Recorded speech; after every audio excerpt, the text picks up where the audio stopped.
नमस्कार, आदाब। कोरोना एक ऐसा सेंटेंस है जो पूरी दुनिया को आने वाले दिनों में सैकड़ों साल तक, जब तक इससे बड़ी कोई बीमारी नहीं मिलती है, याद रहेगा।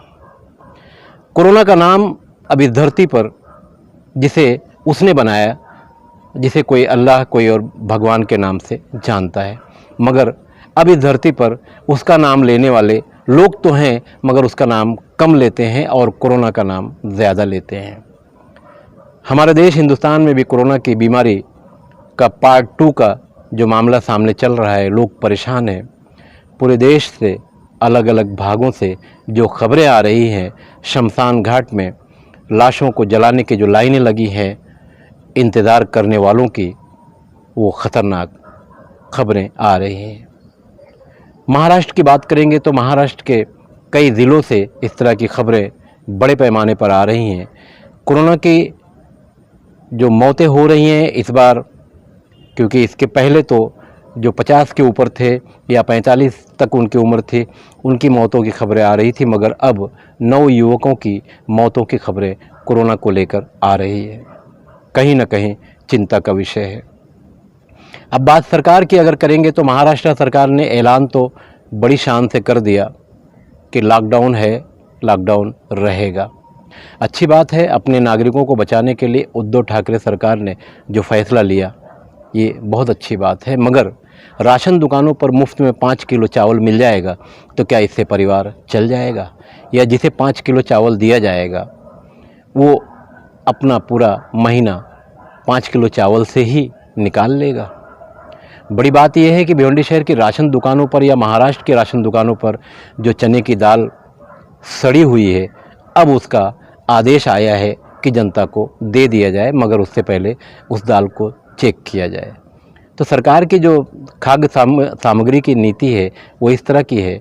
शक्कर पिछले 5 से 6 महीनों से भिवंडी शहर की राशन दुकानों पर या महाराष्ट्र की राशन दुकानों पर पड़ी हुई थी और सरकार ने उसे वापस ले लिया।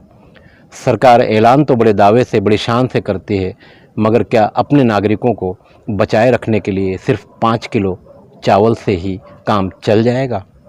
दूसरा ऐलान जो सरकार का आता है, कारोबार बंद रखें। ये सबसे बड़ा मसला है। पिछले कोरोना के दौर में कारोबार बंद रहा और लोग अभी तक सही ढंग से खड़े भी नहीं हो पाए कि कोरोना की पहली सालगिरह आ गई।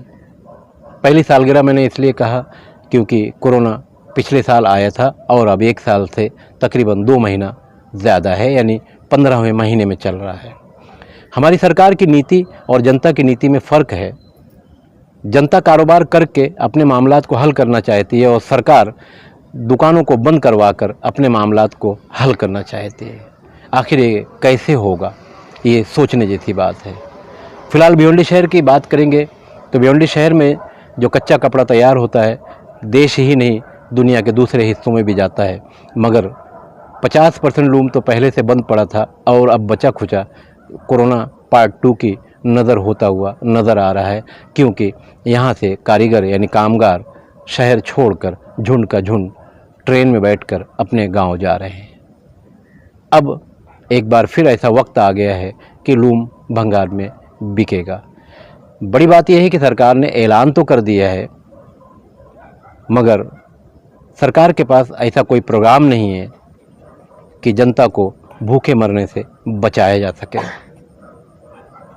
दूसरी बात ये भी है कि जब सरकार कारोबार बंद करवा रही है तो कारोबार को चलाने के लिए, क्योंकि कारोबारी अगर अपना शटर बंद कर देगा तो अपने परिवार को कैसे चलाएगा, अपने उस मामले को कैसे चलाएगा? अगर उसने लोन लिया होगा, कोई कर्ज लिया होगा, किसी बैंक से बैंक लोन लिया होगा, तो कैसे करेगा? क्योंकि बैंकों के प्रेशर तो जनता पर रहते ही है।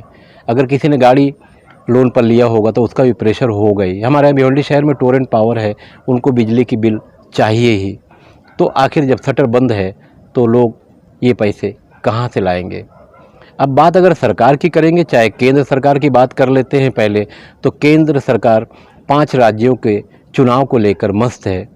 देश के प्रधानमंत्री जनता के अगर माने तो झूठ पर झूठ बोलते जा रहे हैं और हमारे देश के गृह मंत्री अमित शाह खुद तो मास्क लगाते नहीं रैलियों में, मगर आदेश जारी है जनता मास्क लगाए। मुझे एक कहावत याद आ रही है, अंधेर नगरी चौपट राज में एक पुलिस वाले को आदेश दिया गया कि 3000 लोगों को पकड़कर लाना है। अभी बेचारा पुलिस वाला क्या करे, 3000 लोगों को पकड़कर कहाँ से लाएगा? तो चौराहे पर खड़ा हो गया। एक आदमी आ रहा था हेलमेट लगाकर, मगर उसकी मोटरसाइकिल गायब थी। उसको पकड़ लिया, तुम्हारी मोटरसाइकिल कहाँ है? हेलमेट तो है। मोटरसाइकिल पंचर हो गई, मैं चाय पीने जा रहा हूँ। अच्छा चलो जेल के अंदर। उसके बाद 2 लोग मोटरसाइकिल से आ रहे थे, मगर दोनों के सर पे हेलमेट नहीं थे। तो तुम्हारा हेलमेट कहाँ है? हेलमेट घर पर है, चलो जेल में। तो ये हालत है हमारे देश की। पुलिस को रास्ते पर उतार दिया है और लोग अपनी परेशानियों को हल करने के लिए अगर रोड पर आते हैं तो पुलिस उन्हें रोक लेती है और फ़ाइन 500 रुपया, 2000। गाड़ी पर फ़ाइन पहले का बकाया 2000 और अभी का फिर 2000, 4000। आएगा कहाँ से?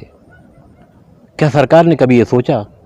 और इस देश की बदनसीबी है कि जो लोग इस देश में जनता के ऊपर राज करते हैं, उनके घर में राशन भरपूर है, उनके तिजोरियों में पैसे भी भरपूर है, मगर जिनके ऊपर राज करते हैं उनके पास पैसे नहीं हैं, उनके पास तो तिजोरियां ही नहीं हैं। वो पैसे रखेंगे कहाँ? अपना परिवार चलाएंगे कहाँ? रही बात महाराष्ट्र सरकार की, तो महाराष्ट्र में फ़िलहाल ऑक्सीजन की भारी कमी देखने को मिल रही है। भिवंडी शहर की भी यही हालत है, ऑक्सीजन नहीं मिल रही है।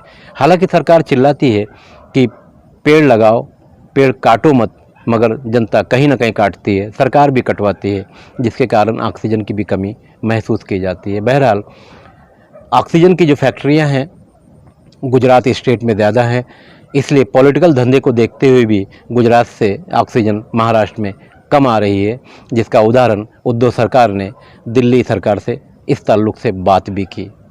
बहरहाल आज की बीजेपी सरकार का भी एक दौर था, उतार चढ़ाव इस दुनिया में, सियासत में भी, इंसान में भी देखने को मिलता रहता है। भारतीय जनता पार्टी की सत्ता में आज जो लोग बैठे हुए हैं, एक दौर था महाराष्ट्र में बाला साहब ठाकरे के दरबार में दरबारियों की तरह खड़े हुए देखे गए। ये महाराष्ट्र का इतिहास है। मगर आज भारतीय जनता पार्टी सत्ता में है तो आज वो महाराष्ट्र को दबाने का प्रयास कर रही है। मैं सुल्तान कुरैशी के साथ खान फ़ख्र आलम। हमारे चैनल पर जो भी खबरें दिखाई जा रही हैं वो सही हैं, अच्छी हैं और शहर के हित के लिए हैं, तो आप हमारा चैनल सब्सक्राइब भी कर सकते हैं यूट्यूब पर जाकर, भारत शक्ति समाचार।